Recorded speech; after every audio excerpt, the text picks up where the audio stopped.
I'm going to go ahead and welcome today's guest to Sunday Wizardry On. Arch, how are we doing today? Hello. How are you doing? I am doing great. Just bouncing around, trying to keep up with this YouTube thing, to making content. I mean, I've been doing it for a few months now, and but how long have you actually been doing the content creation? Well, that started with my Warhammer channel, which, God, that is old now.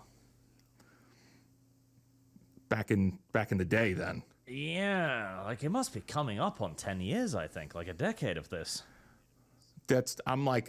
So with this channel, I'm pushing 8 months, but I've been back and forth. I did TikTok for a while. I did Dungeons and Dragons TikTok.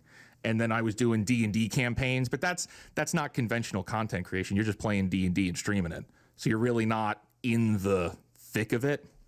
But yeah, it's an interesting ride.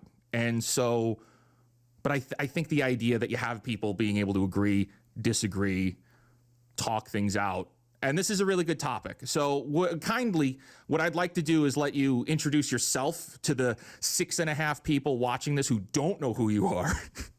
And then we'll get into the topic. So why don't you go ahead and introduce yourself? See, that's always the most difficult part. I am Arch. That has led to me being threatened to be sued by Games Workshop, and introduction's always the difficult part. I've never been... How do you do an introduction? Like, hello. Well, I brag about I just myself. waffled through the opening of the show, so I don't know. I wouldn't say I'm professional at all with it. I have to think of like a sales pitch or something. I talk on the internet. Yeah, we talk about our ideas. Yes, works for me. Yes, that is what we do. That is the only thing you can do. I'll present your point of view and see if anybody agrees. So then let's get right into that. So Arch, what would you say is your borderline definition of gatekeeping? Borderline definition. Are we speaking as to the intent of gatekeeping or the more like in the spirit of the thing? Well, that's a great point. Let's go with the intent first. What's the intent of gatekeeping?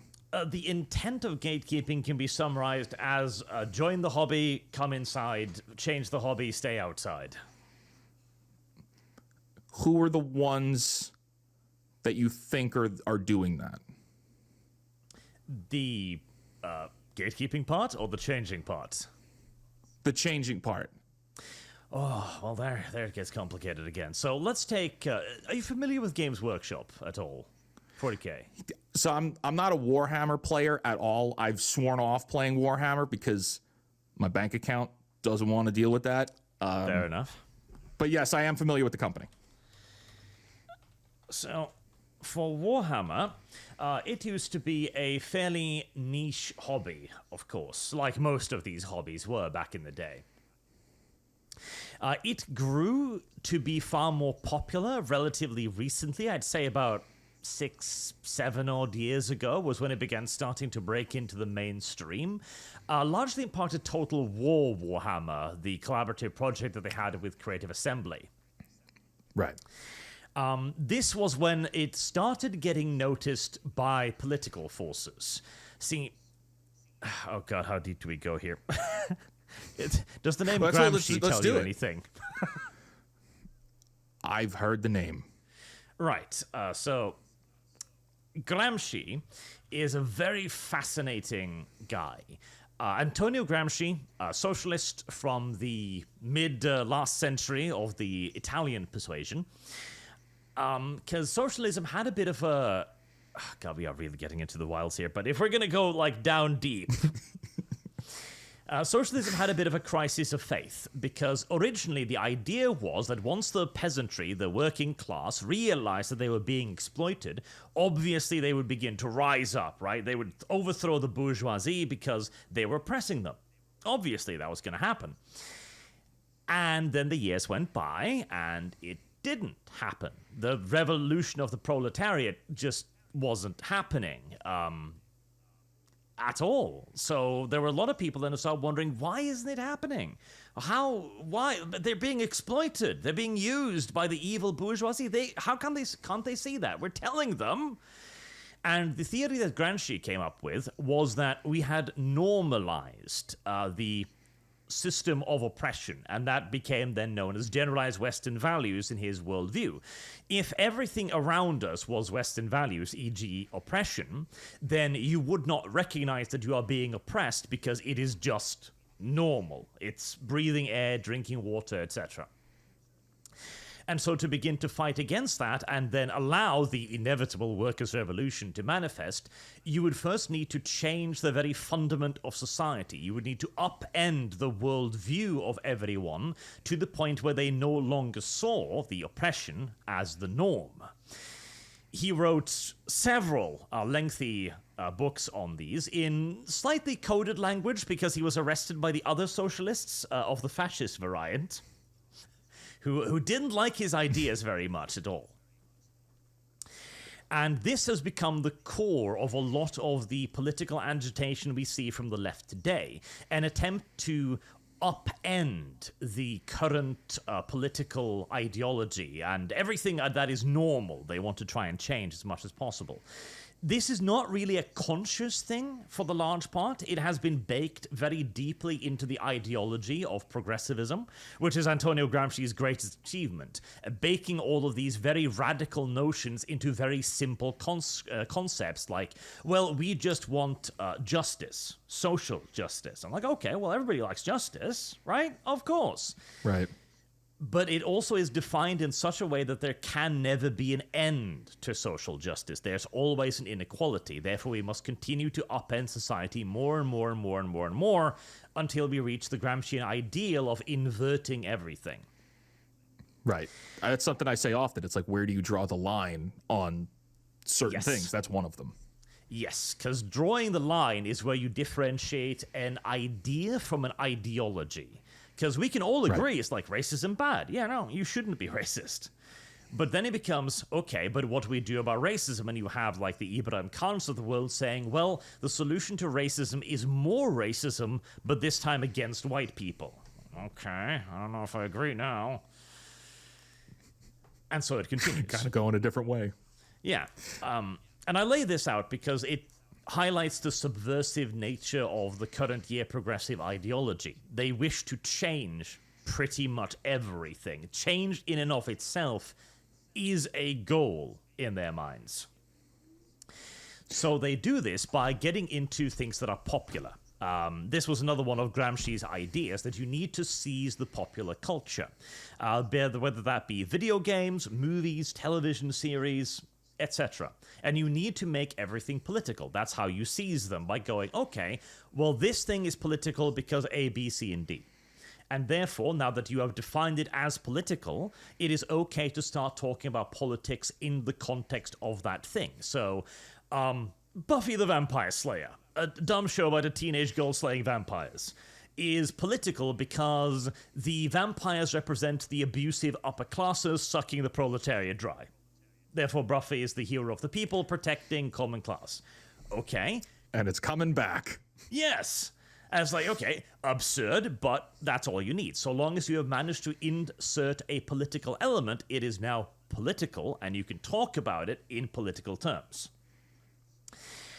This was what we did not understand originally when all of this started talking about. When back in the Anita Sarkeesian days, when she comes in and goes like, your video games are sexist. We were like, they're not sexist. I don't understand. Right. We tried to argue that point.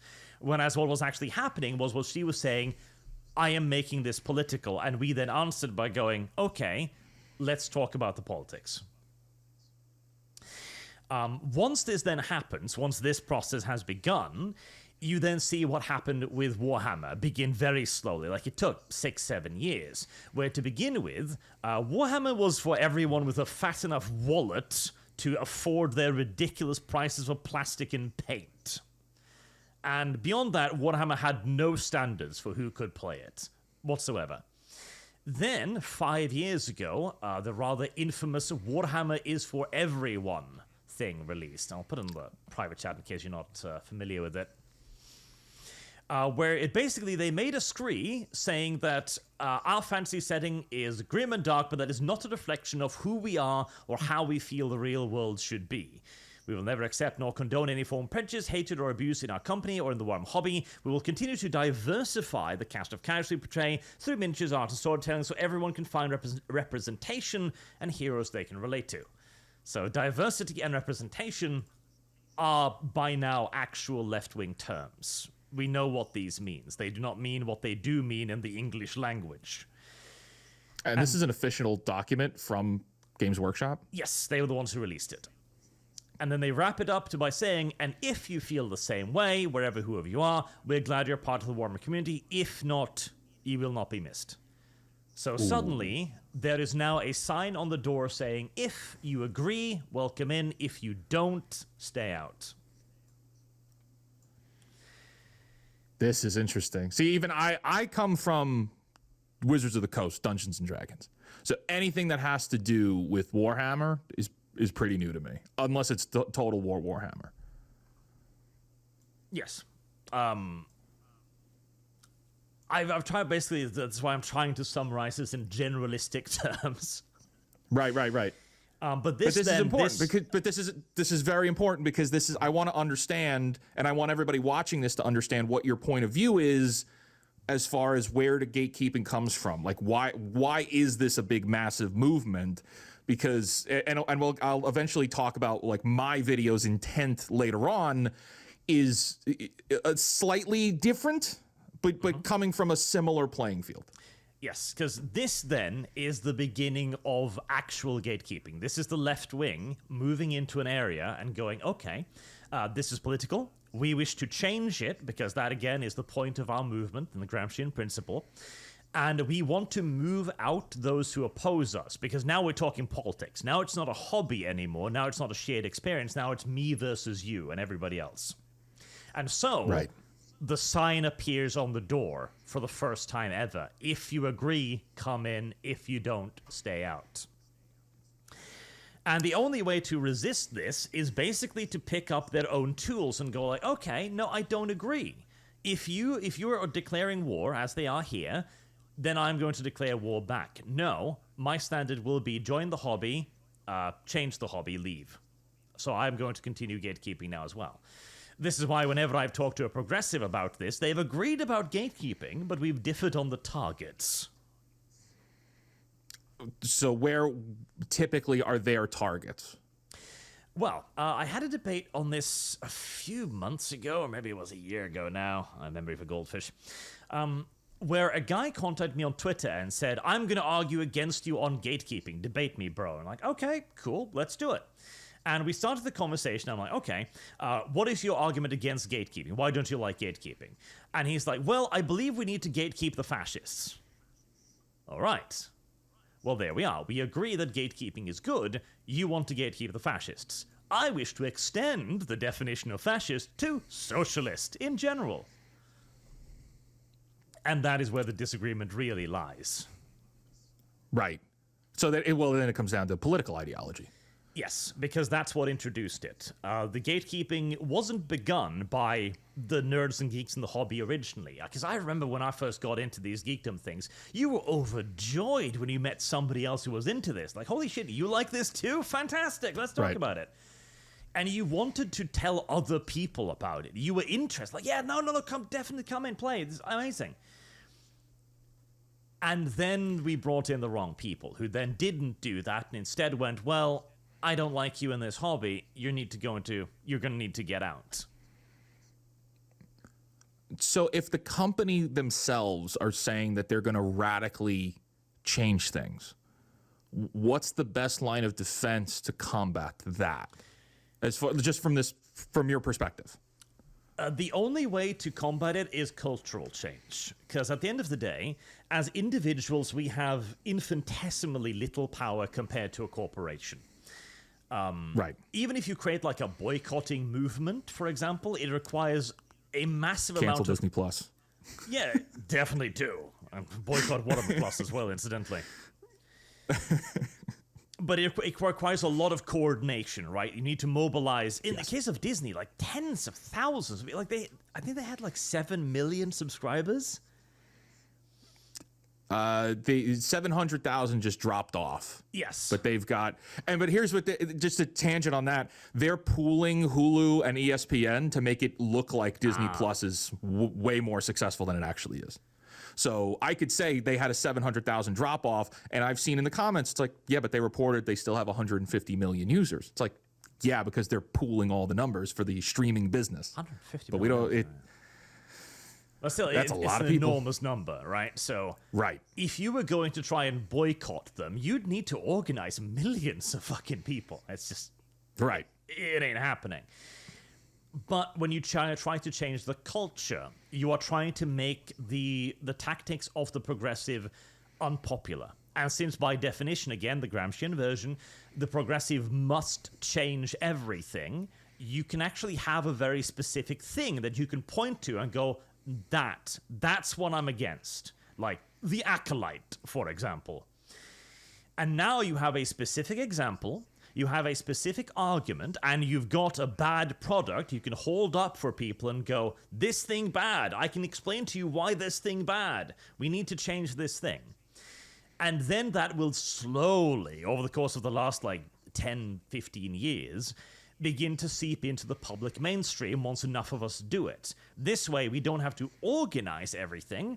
We just need to put forward our opinions. And if enough people agree and enough people pick up the cause and enough people talk about it, sooner or later, the corporations will begin to take notice due to dips in sales. Because we'll go, this thing bad, don't watch this thing. And that has now happened with Disney Plus, with the latest Skeleton Crew, which I watched. It's not a bad show, but nobody watched it. I can't bring myself to do it. I just can't do it. You're not Acolyte hurt too much. I didn't think I was. But okay, so it comes down to gatekeep with your wallet. In essence, but on a far grander scale, because gatekeep with your wallet usually implies an attempt to boycott directly. Whereas this is a boycott with everybody else's wallet. I'm not boycotting with mine, I'm boycotting with Tim, Tom, Bill, Ted, everybody else that I can reach.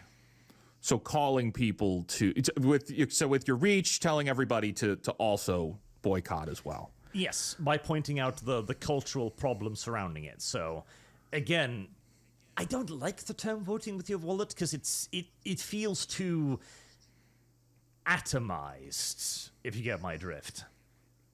Yeah, it's that's what I talk about on my content all the time. Is my catchphrase is cancel Disney Plus. So if people click on my profile, that's my banner is cancel. I'm the cancel Disney Plus guy. So I know that's not going to be a mainstream message, but I don't care. My whole point is how can I get people to start creating new things on their own? Because I want these companies to crumble. I don't want them to come back. I don't want them to say that they're sorry.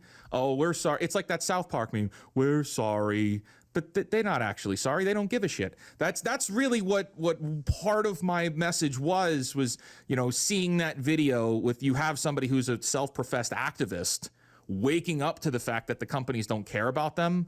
So if I'm able to look at that and without knowing who they are and also knowing that they're not really going to do anything about it, but oh my gosh, wait a second. Is there an inkling for possibility that people wake up, that we can wake more people up to learn that these corporations are not our friends at all? And so that's kind of a position that I definitely hold, that, the corporations are the bad guys. I still have hope for individuals. So it's a little different. Yeah, and the corporations are the bad guys, but you also got to differentiate what we mean with care here from the progressive perspective. God, we're going to have to get into the weeds again, aren't we? There's a guy. He wrote, Jonathan Haidt is his name. He wrote a book called The Righteous Mind. I adore this book because it brings up a very fascinating way of explaining morality, which suggests that we have various new natural taste buds to morality, that we react strongly to certain things because we're kind of programmed to do so. We don't have to think about everything. We don't have to see a baby on fire and go, well, is that a bad thing? It's probably a bad thing, isn't it? Instead, your mind immediately goes, oh my God, it's a baby on fire. No! And one of his moral foundations is care, which is, just caring for other things, wanting to minimize harm, etc. This is something that the progressives have largely weaponized with things like, for example, oh, you don't want to be a racist, do you? And everyone's like, oh, I would agree with that. Of course not. I don't want to be a racist. And this is how they get into the corporations, because they go up to a Disney executive or a boss or a hiring person and goes like, hey, you don't want to be a racist, but there's not enough people of color in this show. Like, I'm not calling you a racist, but,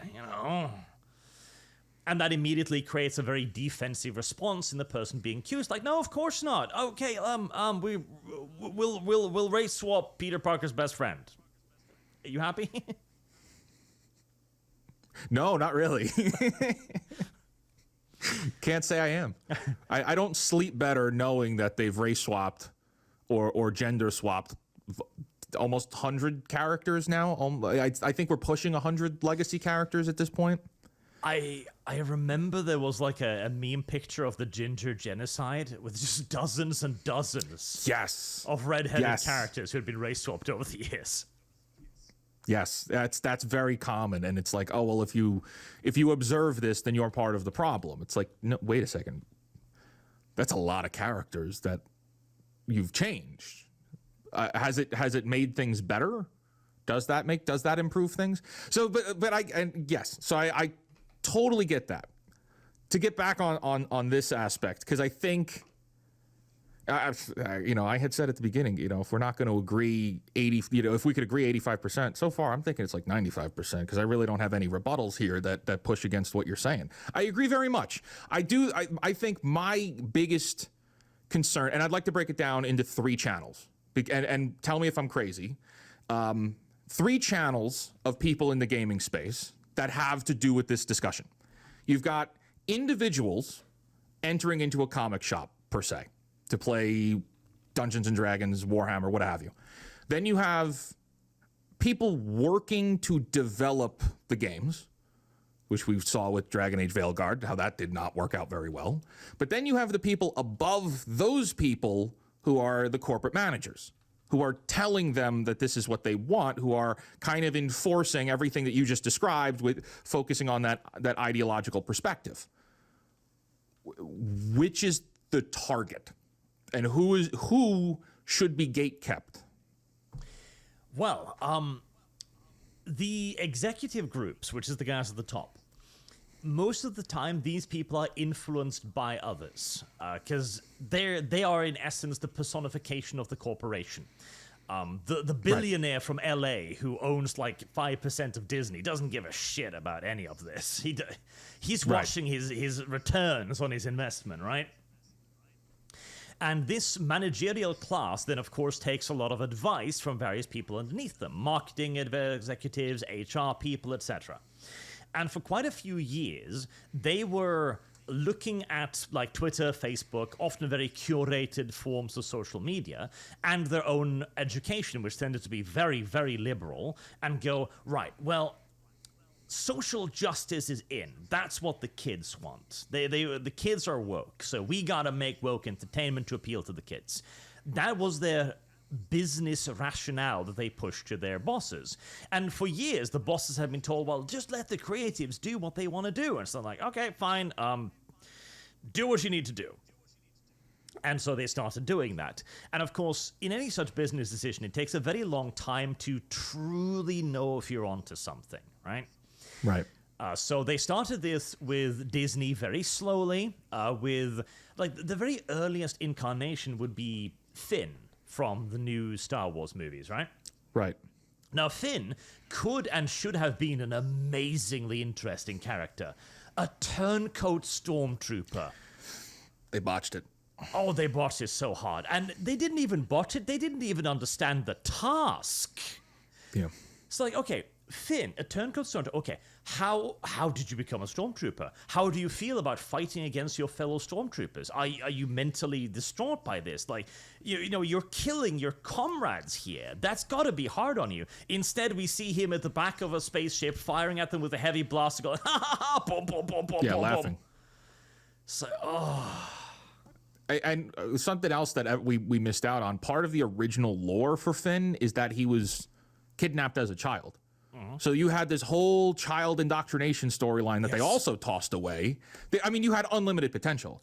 So and we see that with everything. We see that with every modern franchises. They're squandering the opportunity from actually empowering storytelling, and not the bastardized version of the word empowered, for horrible mistakes. But when it comes down to fighting back and trying to target who's the real enemy here, can we isolate who the problem is? Does it, I guess, would it come down to the people making it with the boots on the ground, or do we target the corporate managers who are signing off on this crap? It's the ideology overall. Like, unfortunately, there's not a single individual we can point to and go like, that guy. It is the overall ideology that does this. That then infects the countless branches. Like, even Finn is an excellent example of this, right? His actor did his best to portray this character to the best of his abilities, right? The writers probably thought they were trying, but they weren't really given a lot to work with within the confines of the story. So you have a character that could be very interesting, but since he's in essence penciled in as a diversity hire, he says, okay, well, he's black, that's good enough. Instead of going like, okay, he's a child soldier. How did they indoctrinate him? How does this affect his psyche? How can we build something around him? And so he just becomes a pseudo love interest thing for Rey, and he picks up a lightsaber to be like, hey, he could be a Jedi, and then he isn't. It's like, did you even try? Like, this is why I think that Finn genuinely was a diversity character, because they didn't think about him for 2 seconds. And so you have this multi-level problem where there's a large force that is very amorphous and undefinable, pushing in on multiple levels of the corporation. It's suffusing it on so many levels. So it really comes down to, if you want a specific target, it is the old rule, right, from the good old days. Don't talk about religion or politics in the hobby. That would be the best way to target them. So if somebody goes like, oh, but what about the politics? They're like, no, I don't want to hear about that. We're playing Star Wars now. Shut up. So it comes down to us on our end and what we're doing to combat it. Yes. I mean, again, the only way to change a cultural opponent is to change the culture. And that is necessarily a very large and floaty definition, because it's difficult to really hammer down to what our counterculture is, especially as right now that the right, quote unquote, is in the ascendance. We're now going to have to actually figure out what our culture opposition is. Because previously we were simply going, woke bad. Whereas now we have to begin presenting a actually cohesive value system of our own. And we are disagreeing on that. There's been a lot of the puritanical right rearing its head, for example, recently, which I also don't like or agree with. Right. Yeah, well, we've seen a lot of that even just in the last couple days. All right, so then when it comes down to, because I want to take it back to my original video. So something I was really trying to hit home, and I've been very clear, especially in the comments on Twitter, I definitely didn't hit the mark with where I wanted to go with this, is that I see that there's a difference between the individual and the corporation.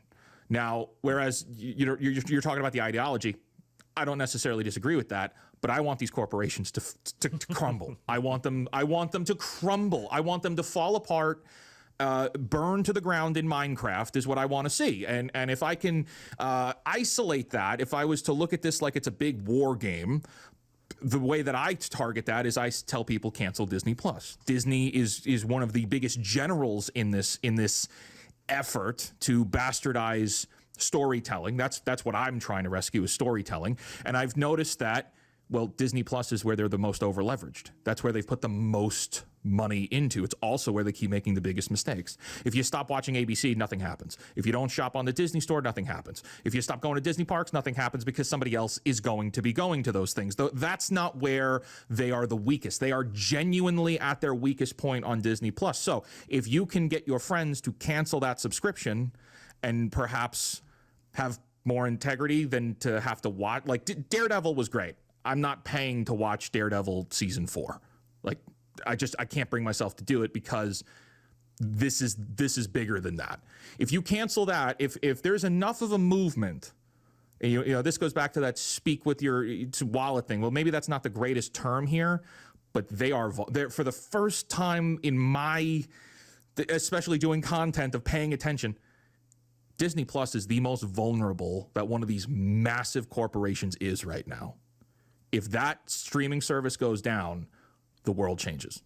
All of culture changes. Yep. You are absolutely correct in that. That's where I'm like, wait a second. Because I have, and maybe this is, and I do want to get into this because I want to talk about the left side of this discussion because I spent 4 years listening to that. So it's a little different because I spent so much time doing the D&D TikTok stuff.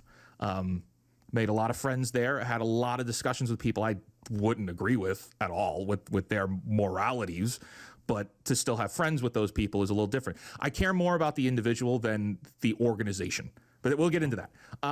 Yeah, I want to see this Disney Plus thing collapse. That's my goal. You want to head on a pike. That's my intent. And I can entirely I want to understand head on a that. pike. Yes. Yes, And again, I want everybody to know. This is what happens when you come at storytelling. This is what happens when you come at culture. The people, you talk to people, it's like, well, we can't do anything about the free market. It's not even free. It's all these corporations own everything. BlackRock owns everything. No, you can fight back. They've overexposed themselves, and then they told us about it. They told us that they're over-leveraged on Disney Plus. They keep pumping out crap. They can't make stuff in time to make up the difference. If enough people got wind of that, you could take them down. You could genuinely take Disney down. It has nothing to do with, oh, well, we didn't go see Captain America. It's like, no, you want the ripple to hit Warner Brothers. You want the ripple to hit gaming. You take out Disney Plus at their most vulnerable point. Yes. It's like that could be amazing. And Disney Plus is indeed vulnerable because Disney as a corporation largely survives off nostalgia. That's like their parks are their big earners. And the only reason people go to the parks is because there's like, well, I've got really good memories of Disney. Yes. But nobody has any good memories of the recent Star Wars movies or The Acolyte. And so when you keep hitting them with that, Disney does understand. It takes them years to get the message, but they do eventually go, okay, well, this just isn't popular. We're going to have to do something else. Right. So that's why I want to ask. It's like, I think there are two different target point, or three different target points rather. There's three different target points. You have the corporation signing off. You have the people making this crap. But then, and this is where things get a little slippery, at least as far as I've experienced, is that there's individuals who walk in to a comic shop or walk in to play something like Dungeons and Dragons with friends, and those people, we may not share eye to eye on the world, but like you said, you don't talk about religion or politics. And at least I've seen where there's a lot of overextending with people running those games to people that are coming in and don't really know what they're getting into. And so they may sit down and they may get hit with ideology that they may not agree with. And I'm not saying that the person walking in is left leaning per se, could be right leaning. So it kind of goes both ways. It does go both ways. I don't want to create situations where those individuals feel like they can't be part of the hobbies. And I can tell you from watching and listening to the left side, that's where they're coming from. So that's where my video was coming from as well. Yeah, so individuals being unfairly lambasted for this. Yep, that is a concern. Of course, this is all... I'm about to sneeze very loudly. I'm sorry. Gesundheit. This is, bless of course, America. already a thing that is happening. I'll give you a very recent example here. Oh, God, the tweet is still up. Nice. So this is from Jason Bullman, a game designer at Paizo, creators of Pathfinder. And he put out the tweet saying, gatekeeping in TTR space is ridiculous. Our hobby is far too small to exclude anyone, no matter the experience or interest level. If you play games, you are a gamer. If you make games, you are a designer. If you like games, you're welcome here, right? That was from 2020. And then the screenshot is him saying, if JD Vance has played Pathfinder, I want him to send his books back. No space for fascists in our games. This is the descent of the progressive, where it's like, oh, everyone is welcome. We should all play games. That's my 2014 position. And then they radicalized quite quickly, and then you arrive at 2024, where it's like, I don't like this guy. I need to keep him out. So the gatekeeping is already happening from the left. All I view that my side, quote-unquote, is doing is returning the coin in kind in the hope that they might then go, ow, I didn't like that. It's like, yeah, now you know how I felt. Right. But there is also, of course, as you say, the danger of people who have no idea what's going on suddenly being slapped down with like, oh, but I didn't know. It's like, no, shut up, it's political, but I don't understand. Like, can happen, but it's not a perfect system, I guess. Well, and that's it. And that's why I wanted to have this talk, because I believe that part of my argument in my video was definitely lacking, is that I've played games with people and I've run games with people. I've done shows with people who are polar opposite, like ideology, polar opposite ideology. And we're like, I'm able to get them into character. I'm able to get them to think in character. I'm able to get them to empathize, which is really hard for a lot of people. And it's like you can use these games to do that. And so for me, that's why I care. I care so much more about the individual who I could teach storytelling to, who I could teach empathy to. And I don't give a damn about that. This is like, we see Wizards of the Coast doing this. Radically changing things. Basically every book edition, they have to radically alter something. Burn that company to the ground in Minecraft. Stop buying their shit forever. And I want to inspire people to start making their own stuff. Like, that's where I'm coming from. It's how can I, because storytelling is what's under attack. I think it goes even further, because everything that you described when we started this, I'm like, that's on point. But then when you look at it from the bird's eye view, it's like, not only is it an ideological battle, they're coming after stories. Well, why are they coming after stories? Why is anybody coming after stories? To change your perception on what it is to be human. Because if the way that we perceive stories changes, then being human beings changes. Yes. And so now we have games here like D&D or RPGs where you can learn how to use empathy as a tool. Son of a bitch. We could do that? I didn't know we could do that. I want to do more of that. And how do I teach other people to do that? So that's where I was coming from with the be kind thing. I'm not saying be kind to corporations. I'm saying be kind to the individuals, because I do believe that there is a place where you can breach those discussions, especially in gaming. Mm-hmm. There is absolutely a place for that as well, and the actually innocent victims should, of course, be protected wherever possible. But I have also long since arrived at the spot where I no longer care if my enemy burns. In fact, I kind of rejoice now, because I was there in the beginning where we were all arguing like, okay, don't do this, don't institute these tools, don't institute these changes, because eventually your favor will fall, your star will descend from firmament, and your opposition will gain hold of those powers. And they will use them against you exactly like you did. And you won't like it. And they laughed at us like, we will never lose power. And they did so in record time. And now you see people like major political commentators on the left suddenly going, I'm really worried that YouTube will take away my channel. Like, oh no. It's terrible. Right. We've only had to worry about that for 10 years now on the right. Right. Yeah. Say anything out of line, you'll be censored. You could be deplatformed. It's not good. And I could tell, and I see some of the comments rolling in, and I saw the comments on my other on both of our videos where, you know, people say like, you know, you're too kind. I see that coming through. There's discussions of that. I don't know, man. The idea of being able to do these role-playing games, or whether it be Warhammer, even video games, films, like, you can reach people. I feel like you could reach people. And you know, call me whatever you want, but it's like, I still think you can reach people. The individual. I care about reaching the individual. So, and I'm ready to burn down the corporations that have put us in the position that we need to have these discussions on things like gatekeeping. They're the enemies. They're the enemies. Because then it's like you said before, you know, the people doing it came in with the ideology. Where'd that come from? It's like you said before. It's like it came in through universities largely, but where did it come from with them? Gramscian. And you've already exactly. But it's the corporations who are legitimizing it. Yes, who are buying into it and then being used to legitimize it, yes. Right. Again, it's quite clever. Like, Gramsci, for all his evilness, was a clever guy. It's an interesting circumstance that we're in. But so let me ask you this then. So if we were to look at like Games Workshop, and if they were to do a complete 180, what are your thoughts on that?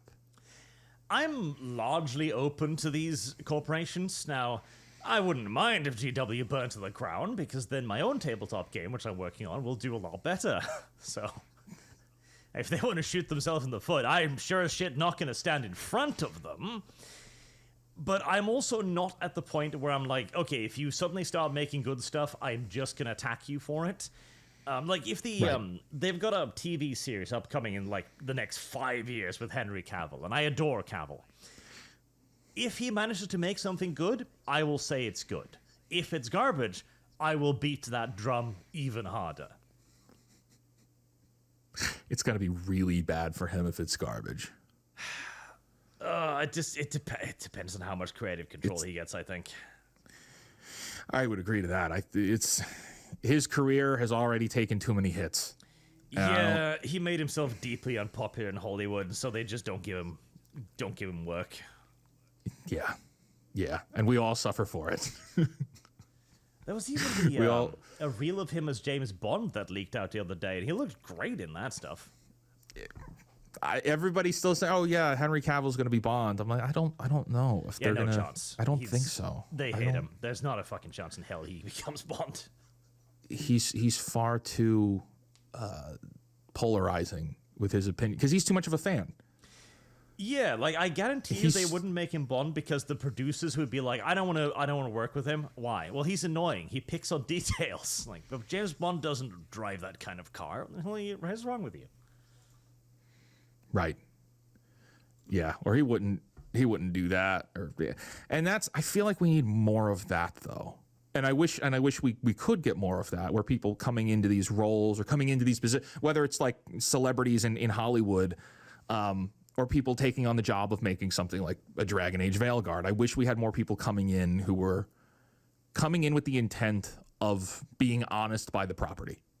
And we don't get enough of that. So is there a solution for that? I don't know. Well, we need to you have a very good point when it comes to the storytelling of being under attack, right? Yes. Because this is a issue that we see in many areas right now. Back in the good old days, it was very difficult to get into a creative pursuit because you need to be really passionate, because this wasn't popular. If you were making Dungeons and Dragons back in the day, you weren't doing so to be a millionaire. You were playing with your toy soldiers, right? And so this meant that only the people who were truly passionate tried to create something in that sphere. But now that it has become a job, now you have university classes on it. Now they teach game design, they teach game writing. And so you get a lot of people of mediocre talent who doesn't really have the passion, who views this as, in essence, as a 9-to-5. And when they start getting into companies, a lot of them just aren't going to be that good.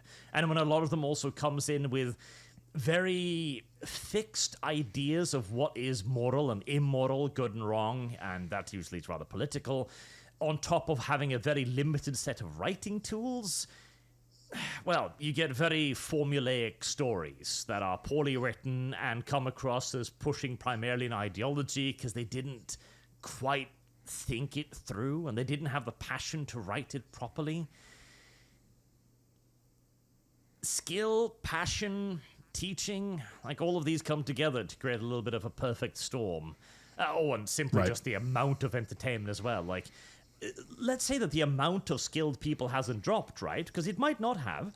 But if you're producing 5,000 television shows a year and you've got 100 competent writers, you're in trouble. It's going to be hard to divvy that out and who goes to what. Yeah. And then you've got the writing rooms. Did you pay attention to the writers' strike like last year? Bad timing. Bad timing to be complaining you want more money, and the circumstances they were complaining about when they are producing garbage. Yes, and one of the things they demanded were writing rooms, basically dictating that, okay, if you're going to run a TV show, I, as the primary writer, need 2 other writers with me. So now you've got one good guy, one great guy who's like, I know how to do this. Then you've got 2 other people who slept their way through class, who's sitting opposite this guy and going like, I don't know, dude. What if we just had him kill his horse roach and laugh about it?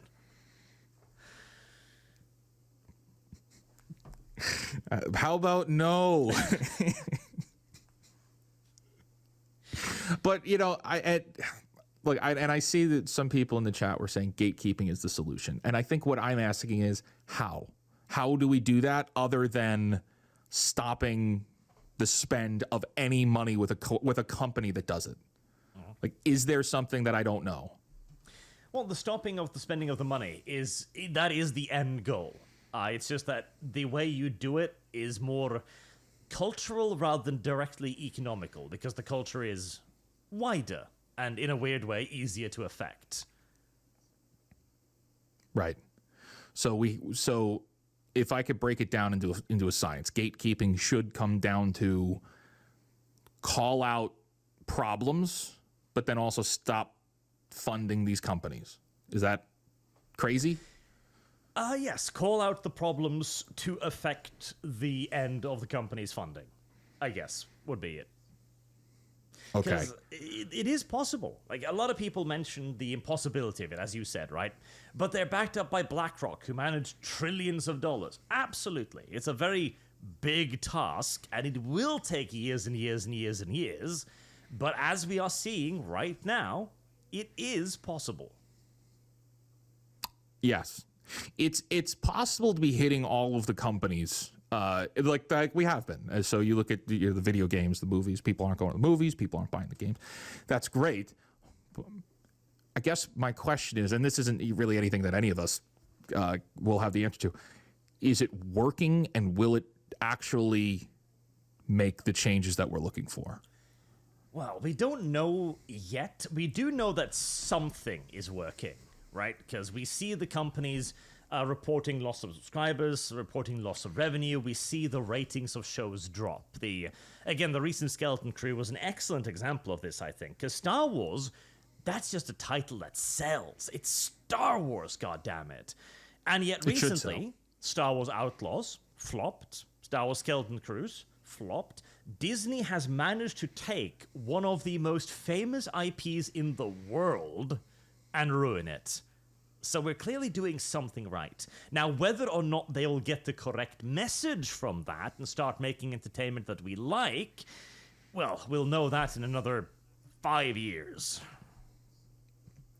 So then I that's where I think it comes, where I come from is I don't want them to make new content. I just want them to burn. And which is a kind of a hard thing. And I realized that this week. I'm seeing a lot of the responses from people, and it's like, no, gatekeeping is the way. It's the only way for them to fix things. And I'm saying let go of the things entirely. I mean, and actually, I want to ask you this. You just said you were working on your own game. What's the inspiration for that? Well, My idea was, because I've been in Grimdark for a very long time with 40k, right? So I like Grimdark, but I started asking questions as to what Grimdark really was, and the answer is kind of disappointing, because Grimdark essentially boils down to everything sucks. And the moment you make things suck less, you kind of start undermining the Grimdark. You start chipping away at the core of it, which is what GW is currently doing, trying to turn it into Hope Punk or something. Right. And then I compared this to Tolkien's world, right? Why is Tolkien's world so rich? Well, because it doesn't define itself by a single thing, like everything sucks, Grimdark, or everything is fantastical, kind of like Star Wars, more like fantasy science fiction. Tolkien talks about cultures. It talks about grander ideals and ideologies and spirits of something more elevated. And so that's what I am trying to do. I'm starting with the philosophical foundations of the factions and then building them out from there. Because then you immediately have the answer to a lot of questions. What would the civilization do in this scenario? Well, I know what their fundamental philosophy is. I can therefore extrapolate what they would do, like their values on life, their economic policy, their view on other species, and so on. And hopefully I'm onto something. We'll see. So I really like that that's where you're coming at it from. I did a game. I started writing my game in 2023 after the whole open gaming license situation with Wizards of the Coast. That's and a nightmare. You know they're going to try again. You know they're going to try again. Oh my gosh, they're itching. They're itching to try it right now. They're itching. It's going to happen. I realized that was between Star Wars and really that was kind of the tipping point for me. I started writing a game then. We dropped it last summer.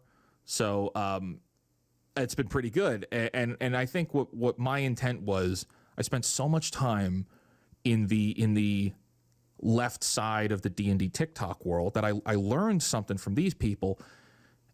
They want to just when it comes to the RPG games, a player wants to take that and run with it. And sometimes that means telling their own story and forging their own paths. And so to have having your game being like, well, here's the world, you exist in it. My side of putting this out there is you make the world what you make it. Like, who are you, the person? And then the world kind of shapes around you. So it's a very different philosophy, but in and of itself, it's still storytelling. It's still positive storytelling that gives people the ability to empathize with characters. And that's where I've really learned, because I haven't spent as much time in this side of YouTube, especially. There's a lot of how do I understand who this person is, the individuality of it, and there's a lot of that on the left side of the D&D space. I understand it. I can empathize with it. It's interesting.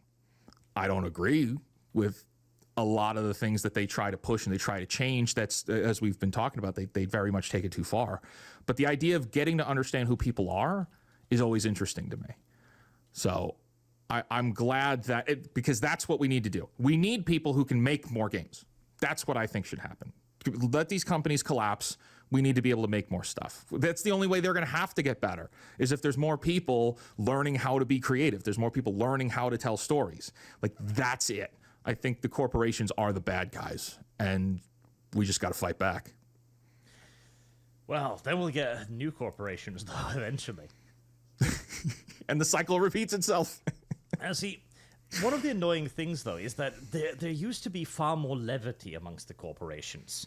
Like, there used to be corporation. Like, you'd have guest star appearances. Like, Warhammer has Lord of the Rings characters in it. Like, Marvel and DC would do stuff together. Star Wars would do stuff with other things. You'd have Batman in the Judge Dredd universe. Nobody does this anymore because everyone is so obsessed with having their own piece of the pie. They're like, I want my pie. Nobody else gets to have my pie. This also leads to the destruction of the passion for it, because you're not doing it because it's fun or interesting anymore. You're doing it because pie must grow larger, more money. Right. Right. And it's all about getting more money every time we report how much money we've gotten, which is just destroying the culture. I had an analogy in a video a couple days ago, and I think I'm going to start saying it more often. My fear is that 2 or 3 generations from now, you're going to have normie parents who tell their children Rings of Power was an authentic Tolkien adaptation because they won't know any better. God, I hope not. That's a scary thought, but it's a real thought. Tell me it's not a real thought. It's like, well, Rings of Power, they're going to keep going. It's like, okay, well, that I kind of want to know, how do we gatekeep them to stop? That's my question to you. Like, how do we, if gatekeeping is the way, then how do we prevent Rings of Power from becoming what normies say is authentic? Because when we're gone, that's what people are going to say, and they won't know any different. Well, that is what they tried to do. I'm sure you saw the little English Lord of the Rings books, right? They had been given new covers by Amazon from the Rings of Power series. Right. Yep. The intent of Amazon with Rings of Power was to seize the Lord of the Rings. It was to move in at an early point and go like, we're going to define this now. We're going to make our characters. Because then they could start expanding into different timelines. And if the Tolkien estate objected, they would go like, oh, no, but we're not doing Tolkien's character. We're doing Amazon's Rings of Power characters, you see now. Thank God that flopped, and it is an increasingly large economic disaster. Yeah. But Amazon absolutely intended to basically conquer Lord of the Rings and make it so that, as you say, in 50 years' time, people would go like, oh yeah, the Lord of the Rings started when that weird little elf chick beat up that other guy. Yeah. There are no... have you seen any of Rings? Have you watched Rings of Power? I have, unfortunately. Every episode is worse than the one before it. It keeps getting worse, and I'm like, it's got to get better. It's going to remain bad. The values in that show is one of the many reasons why I say storytelling is what's under attack. I mean, you've got characters in this show taken from an adaptation of legacy books that defined fantasy for a long time. Like when you think of fantasy, you think of the Lord of the Rings aesthetic. Whether it's Peter Jackson or the books, that's what you think of. Yes. And now this show has tried to completely undermine that in the sense of everything that... Galadriel is a villain. Fundamentally, from conventional storytelling, Galadriel is a villain in the context of this show, completely going against what the king wants to do, making rash decisions that get her people killed constantly, even getting the orcs killed. You want to be empathetic to the orcs for a minute? Like, she's getting the orcs killed like crazy. She's the reason there's all this conflict and pain. But, like, Amazon wants you to think that everything she does is great. That's bad. It's because... And people are going to see that and not be, and they're going to think that that's heroic values now. That's what scares me.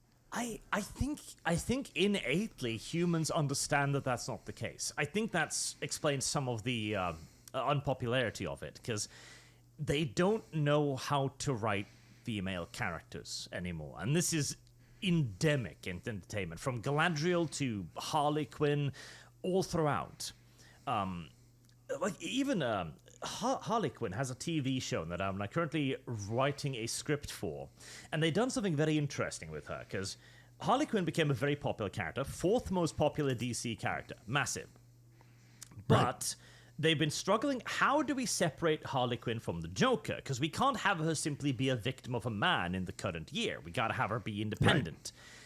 But how do you do that? Because Harley Quinn's only defining characteristics is being crazy and kind of a criminal. And then she's, okay, but that's just the Joker. And so in the new Harley Quinn TV show, that's what they did. They just made her into the Joker. They now claim that she was never forced into the acid to change into her persona. The Joker never manipulated her. He never brainwashed her. She was never actually, insane. By him, she was always just crazy. And to them, they're like, that's really empowering. She's taking back her origins. Meanwhile, I'm thinking, hold on. That makes her worse than the Joker, because the Joker has an excuse. Yes. The Joker has been screwed over by the acids. He's actually criminally insane. He can't be responsible for his horrible actions. But Harley Quinn is now. Right. It's again, it's idiotic. Like, they made her a villain, and they don't even recognize it. But if we look around at all the people that love that shit, they're lapping it up. They're starting to believe, they believe that that's great, that is empowering. And that's my thought is like, okay, well, we have the ability to fight back right now. And so what do we have to do to stop that? Because, the Star Wars, I guess. Yeah, that's... you look at people are like, oh, well, in 10 years, they're going to love the sequels, the Star Wars sequels. I don't think that's terrifying to even consider that that's a possibility. Those are objectively horrible stories. Yeah, because like in every possible way. I don't think so, because the prequels, they use the prequels, the Star Wars prequels as the example for this, right? Oh, but the people have rehabilitated the prequels. Yeah, but the thing is, back then, when the prequels were released, we were used to such amazing entertainment. Our standards were so fucking high that shows that would be considered great today were just mediocre back then. It's like, meh.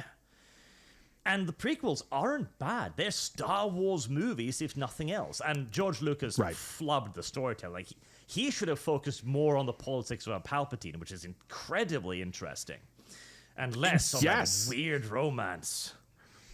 Right. But those a very were forced not, romance. Yeah, those were not terrible movies, and that's why they were, rehabilitated. Rings of Power is just bad. Right. If you go, I spent a lot of time working with Comic-Cons through work. So we did a lot of consulting with the conventions. And I just remember you stand on these lines, or you stand nearby, you watch the people that are here, they come in the cosplays, and that's all great. I'm glad they have fun. You talk with them, and they think that these modern day stories are it. And they think that it's good. And so if they think that it's good, it's going to take people like you and I mobilizing a proper, well, what's the reaction to that? And so that's really where I come at you. Is like, is gatekeeping the word, and how do you make that into the retaliation? And then what does that exactly look like? How do we do it? And I said this in the video, and I said it in passing, and it was more or less a joke. I was like, well, yeah, you just sound like a dickhead if you're being mean to the individual. I want to cripple the corporation. So, that's where I should have been clearer, and I completely agreed with that, with your points. How do we stop that, and how do we save because when we're gone, what's left? What, Rings of Power, the Harley Quinn show, Velma? Oh, we're leaving Velma behind. Oh, I'm proud of Velma. I think this is like step 2, because right now we're in a struggle. Like, we have to defend ourselves, basically, and beat down the people who are attacking us. Once that is done, the hope is that we can return to the open period, where you were just like excited to have new people enter your hobby. Because then you can tell these people about these things. Because this happened in gaming too, where I encounter people who are playing the new Total War games. And I'm like, okay, but Medieval 2 was way better. And they play it, and they're like, holy shit, this is way better. Once the friendliness can return, people can meet the new person who's like, 20 or something, and go, oh, Rings of Power is really great. Brother, let me show you the original movies. And they are probably then going to watch that and go, holy shit, that was way better. Yeah. I hope there's enough of that. It's like I have some friends who are normies, as we all do. And they're like, oh, I was watching this Rings of Power, and I kind of wanted more from that ending of season 2. Should I read the books? You know, I heard that I should read the Silmarillion at work, and I'm like, no. Nope. You don't start with that. Oh, good Lord. You know, read The Hobbit if you need to read something, but, you know, go watch the Peter Jackson films and take it from there. Yeah. But what happens when we're not there to say that? Well, hopefully we will have indoctrinated the new generation by then. And hopefully something new and good has come out, you know? Because there are now long since forgotten things, because everything will be forgotten in the end. Like our oldie goldies, like the Lord of the Rings, right? But if you go back further than that, you've got stuff like Isaac Asimov's stuff too. The I, Robot series is brilliant. Caves of Steel is excellent. Starship Troopers. There are countless of these really great novels that nobody really knows about. The Cryptonomicon is one of my favorites. It's such an amazingly good book. They butchered it in a movie. Absolutely fucking murdered it. I, Robot too, because Will Smith made a movie about that. Will Smith is the death of books. He really is. That I, Robot, if you know nothing, that movie's great. Yes. Like for the time. At the time, if you saw that in theater, I saw it when I was a kid. I saw that in theaters, but then, you know, you get older and you're like, oh, there was a lot more there that we did not get. Oh, yeah. Like, I, Robot is the perfect example of, like, Rings of Power contra the actual Lord of the Rings movies, right, for the new generation. Because you watch I, Robot and you're like, that was pretty cool. And then if you happen across Isaac Asimov's original book, you go, where the fuck was all of this? This is a completely different and much better story. This is, you know, this plays into, I have a video that I've been working on for like 3 weeks, and I just haven't gotten the right way to describe it, but like to properly script it out. Adaptations are killing storytelling. I think that's a big part of it. I think the adaptations that we live in, and whether it be video games or especially movies, like with every single adaptation, they get worse. And it feels like that's contributing to being part of the problem. It's like if they can't tell their own story. I mean, look, remember that Bros movie from a couple years ago? It was the gay romance movie for like Valentine's Day from like 2 or 3 years ago. Colossal bomb at the box office. And so when you look at that, it's like, well, you know, here are people that brought in their own ideology to make their own film, and like power to them, but they spent a fortune on the budget and they overblew the budget, and then people didn't watch the movie. And then they were mad about that. So a lot of people say, well, why do they keep changing characters? It's like, because their own ideological products don't sell. Yeah, that's the thing, right? Because as a person, you obviously want to reach the largest market. That's natural, right? So these people are like, well, I want to write a movie about 2 gay dudes. Okay. Go ahead. And they do. And it appeals to precisely the demographic that it should. A very small percentage of people who want to watch a romance movie about 2 gay dudes. And then they're obsessed. Right. Like, wait, this doesn't have universal appeal? No. Why did you think it would? Right. But then they think, but what if we could put this in a major thing? What if we could do our gay storyline in DC? What if we could make Superman gay? And then they do. Yeah. Yeah, Sauron and Celebrimbor were actually, that was a romance there in Rings of Power. Did you know that? Because that's what they want to push. That's what they wanted us to believe.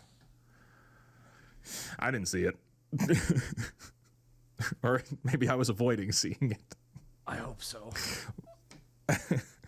But I think, and maybe that's another part of it, or maybe that's another segment of where the problems are stemming from, is the adaptation, constant adaptations. You know, even Nosferatu. We just got Nosferatu in 2024. I saw it. I liked it. I enjoyed it. The further I get away from that movie, the more I'm like, yeah, I could have went my whole life without that. You know, I don't feel like it was good. But now everybody else that doesn't know the history associated with it are taking that and being like, well, that's the beginning point for this story. That's the first time and the only time they're going to actually meet Nosferatu, when there's actual history before that, and you connect it to Dracula or whatnot, whether or not you want to. But I think that's part of the problem. Yes. I remember reading Bram Stoker's original Dracula. And Right. I was not supposed to be reading it. My my grandmother bought this book for me because it had a pretty color and she couldn't read the English words on it. So she's like, well, that looks like a lovely book. So I'm reading this at like 12 and reading the very erotic scenes of a blood sucking. It's like, holy shit, what the fuck is this? And right then, a star was born. And like that stuff, that is inspired. Like, I don't think there will ever be a book that can make me feel that sense of dread that Bram Stoker's Dracula did the first time. Like, that is a spooky fucking book on so many levels. Right. Right. And we lose that with every adaptation that comes after it. Yep. It gets lesser. So I think, you know, there's a lot here. I do want to just stay on this gatekeeping point and wrap that all up. And if we can, if it's cool with you, Arch, maybe we open up Q&A. If anybody in chat, if you want to start dropping your questions, if you have any, we'll go through and answer a handful of them with the time we've got left. But I think, you know, you did a response video on me. I appreciate the video. I think it was well to see that I was talking without bringing the full picture of what I was trying to say. So I appreciate that very much. I do think we agree mostly when it comes to the gatekeeping aspect. I think it comes down to what I think maybe what we all need to start doing is defining how do we do it. So I don't know. Would that be wrong? Well, the definition part is always difficult. For me, I just like the broad one of attempt to change culture. It's loose, it's fluffy, it's not very well defined, but it suits the purpose of what I think we need to try and do. And we don't get lost in the weeds on it, but as, again, the power on our side grows larger, we are going to have to try to figure out more specifics, because there is absolutely a danger of more zealous followers adopting the idea of gatekeeping too harshly, you know, about inventing their own exacting standards and going like, if you can't recite the appendices from volume 5 of this comic book, you're not a fan, etc. Possibly. Right.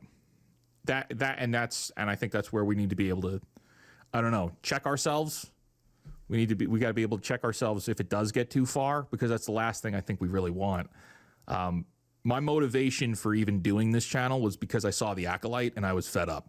So I did the D&D TikTok stuff and I was doing the content creation there.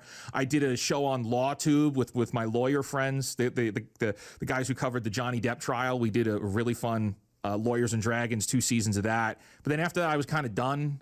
And then the Acolyte came out, and I said, "Oh, screw it! I'm going.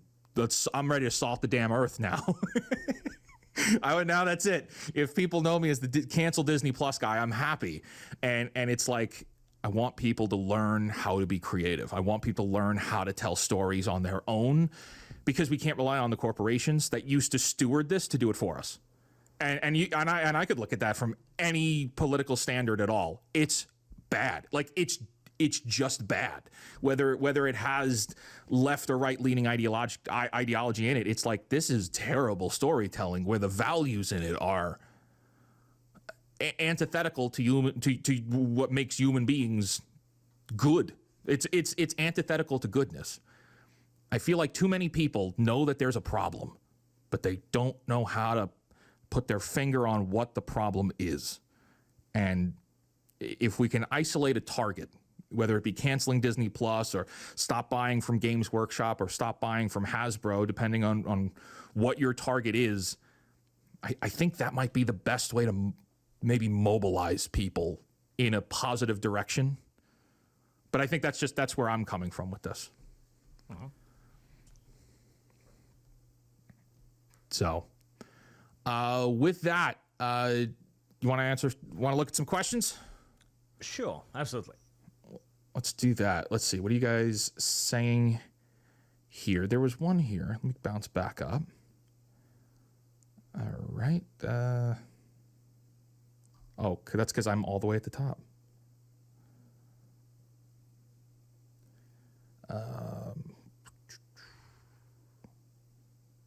Where was it? Unless I'm not seeing the starred question. All right, we'll do the super chats first, then I'll come in here. If for the mods, if you want to drop the actual questions in the private, I'll pull them right from there because StreamYard is not showing me everything that I'm seeing on YouTube. All right, so here we go. Ministry of Wrong Thing for $5. Jesus Christ, what is that picture? That's a show. That's what is that? The King of Queens? I think All so. right, for the love of God, please actually have a constructive conversation, guys. We already have enough unnecessary civil wars on our side now. I don't know, Arch, do you think we're cutting each other's heads off? I don't think so. I think this has been productive and friendly.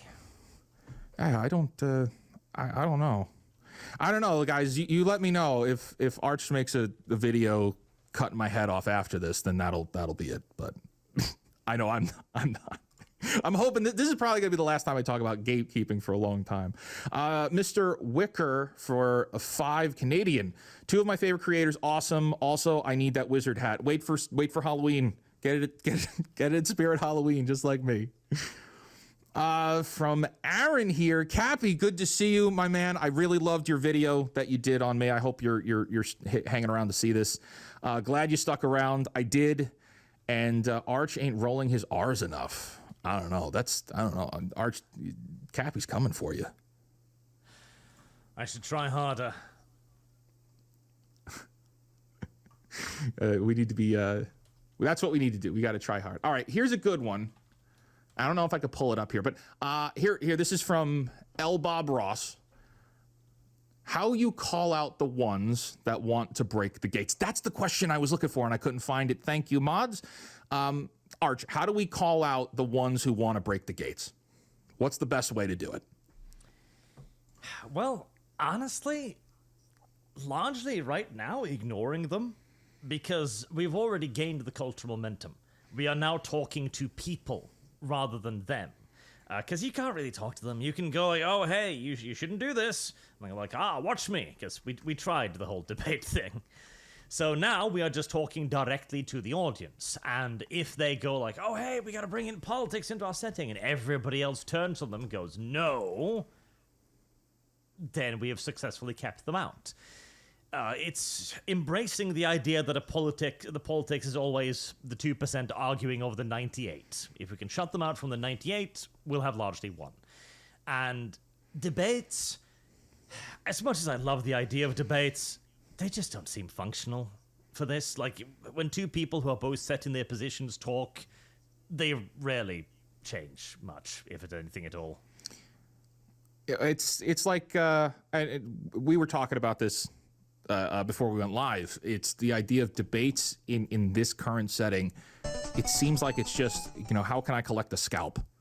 I'm going to make you look as stupid as possible, because that's the objective. It's not the idea of talking about the idea. It's just, how can I win? And I would agree. There's a lot of people, but there's a lot of people everywhere that just want to do that. And content creators are, well, that's their currency, it seems, these days. How do we cut each other's heads off to get a couple extra followers from clout? Yes. And that's the hard part. That's the hard part when it comes to debate. But like, how do you call out the ones who want to break the gates? Understand why. That's what I want to know. Why? And then break down those questions, and then disassociate from those people if they go too far. You could go in depth and like actually debate them, and half of the time they won't even understand why they're doing it, because this is something I've experienced as well. In many cases, people could be well-meaning. They go like, oh, well, I just don't want the setting to be racist. Okay, how is the setting racist? And they'll struggle a little bit like, well, there's too many white people. Like, okay, but how is that racist? Are white people inherently just a racist problem? If you begin to bury down, most of them will begin to see the flaws within their logic. But the problem with this is, whenever a human being starts seeing an error in its ideology, the first response isn't, oh, that doesn't make sense, I'll change my mind. No, the first response is, bunker. No, I know I'm right. You can't be right. No. Which is again why debates is often not very useful. It's much harder to have, especially when, and it definitely comes down to, especially when I've had conversations with people in the D&D sphere. It's like you can't ask questions that could poke holes in the ideology. People naturally get defensive of these things. Right. They naturally get defensive, and then they use, we see a lot of ad hominem attacks and tossing pejoratives, because that's easier than actually having a rational discussion on ideas. I said it in my video. I say it on stream all the time. To ask questions is to pursue truth. And we're not asking enough questions anymore. Just as a people. Very good question. Thank you for that. Here we go. This is Arch. Are you familiar with the Draka series? Really interesting military dystopia. Are you into that? I can't say I've ever heard of it, no. I have not either. The Draka series. That sounds new to me. That's new. But, all right, I think those are the two we got. If there's any other questions that on this gatekeeping topic, you want to drop them in here, that would be great. Otherwise, we're going to start to wrap things up. Arch, any final thoughts before we close the show out? I'm happy we did this. I think this was a very good conversation. I think so too. This was great. Friendly and productive. Yeah. I think this was good. This was good for us, and I'm hoping, and this is my, I've got that heart that gets stabbed all the time. I'm hoping other people can see this and learn from what we've done. Like, we had two polarizing videos that we disagreed with each other, but we're still able to talk about these ideas. So, and not come in looking for a war. Which has been fun. Like, that's really comforting that it is possible. So I don't know, push other creators that you watch to do the same thing. We shouldn't be slinging mud all the time. There were some people out here, even in the pre-show, who were like, I hope you guys aren't gonna fight. And I'm like, I don't think we will. But Arch, I think that's gonna wrap it up for us here. We did get all the super chats. Everybody out there, thank you so much for joining us for this very special Sunday Wizardry. If you haven't hit the like button here, we are probably, both of us, going to be posting this. It's in some other places. I believe Arch is going to post the discussion on his channel. I will be posting it as a regular video probably later today. For those of you who haven't been here before, one of my strategies with lives is that I set them to members only, but all of my live streams are available for free over on Fake Wizard Streams, which is another channel that's more of an archive for all of my streams. Yeah, Arch, I don't know if you have this problem, but all of my live streams are treated like videos after I'm done streaming, and then it cripples my regular video views. I don't know if you've had that problem, but I definitely have. I think it separates into the live tab now, but the problem with YouTube is that it currently absolutely despises streams. Right. And streaming does terrible things for your view metrics and your recommended metrics, which is dumb. Yeah. Because it's also the best way to earn money, so... Right. For the platform, too. So, guys, that's going to tie it up here. Thank you so much for joining us on this Sunday afternoon or evening or morning, wherever you are in the world. I will be on later today. I have another stream tonight on Sammy Three Pete's other news. I'll be over there. Also, new videos coming soon. Arch, anything coming up? Anything exciting? Hopefully, I'll finally finish recording that goddamn Harley Quinn video. Well, I'm looking forward to seeing that too. All right, everybody, that's going to tie us up here. We'll see you next time. Until then, create, innovate, inspire, and for the love of God, cancel Disney Plus.